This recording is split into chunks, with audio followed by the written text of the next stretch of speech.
Hello, hello, hello. Welcome everybody to Dental Nuisance episode 3. We're back with our home team, our crew, to talk about whatever was latest and greatest in dentistry in the month of June, which was a very interesting month. A lot of things around Medicaid, Medicare, virtual dentistry.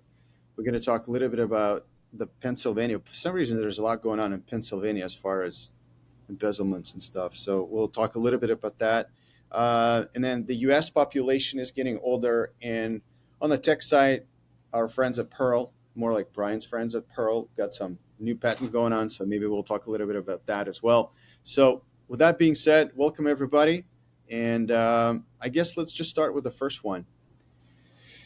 So what do we got? Julie putting it up.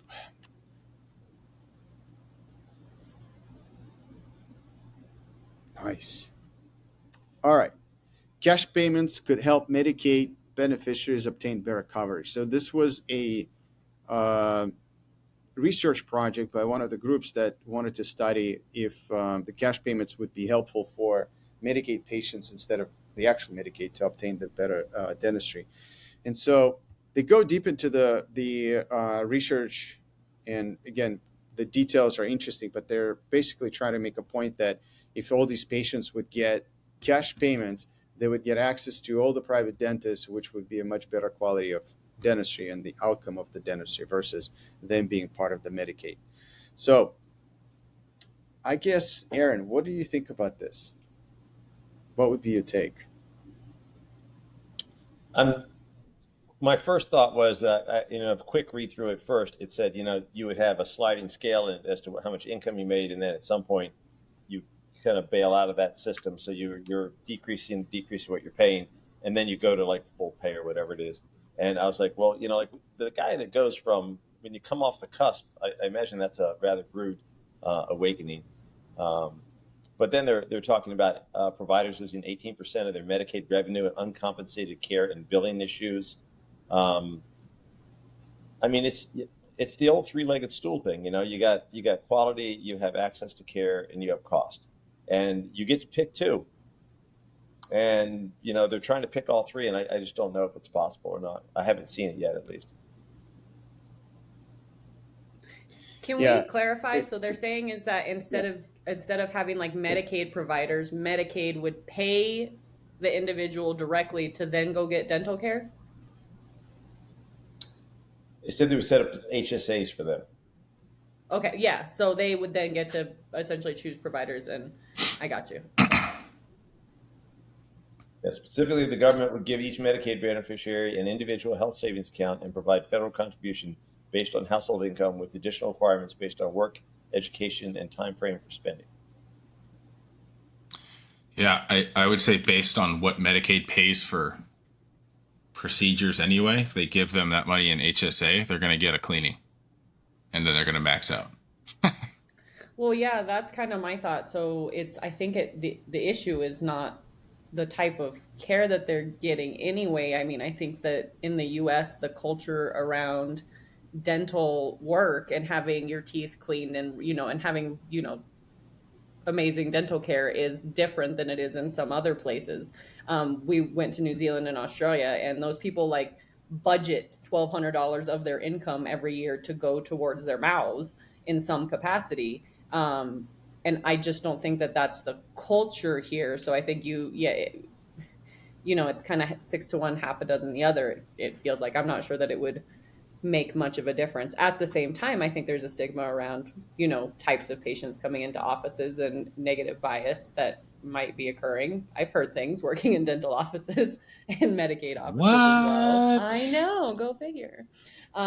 So that's my 2 cents.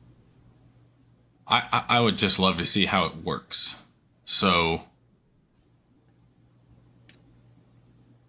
I'm just trying to think of like flow. They call your office and they're like, "Hey, I have a Medicaid HSA card. What's the fee schedule? Are there different fee schedules? Are you billing a kind of out of network fees? Are you billing full fee?" Um, and the HSA is interesting too because some HSAs, you can use it as an investment, like a lifelong investment. So is it set up to do that sort of stuff, or is it literally just a card for dental? Because most HSAs are, dental, eyes, medical, like it spans the gamut. Right. So how does it get to dental, or can they just like bank all the money that's put in their HSA and maybe go get LASIK or something like that? Right. Like combined with an employer contribution as well. Yeah, Yeah, that's an interesting it's point. interesting. Medicaid has such a stigma. Everyone calls it a Medicaid mill, but most Medicaid mills take all insurance. So if people are like, yeah, I have the Medicaid HSA, there's going to be plenty of people that are inclined to be like, sorry, we don't take that because of associations with, like you said, the type of patients. It'd be interesting. I would be personally, having worked in an office like that, I had 2 chairs that I worked out of. My schedule was 3 chairs triple booked so that I would actually have enough for kind of 1.5 chairs. So I would be reticent to see how that works because it's important for me to have a full schedule. So I'd be scared of the risk, but it's interesting. Yeah, I and mean, I think yes, Aaron.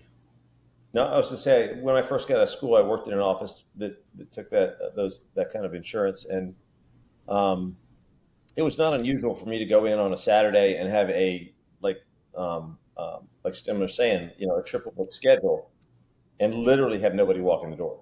If it was sunny and nice outside, literally nobody would walk in the door.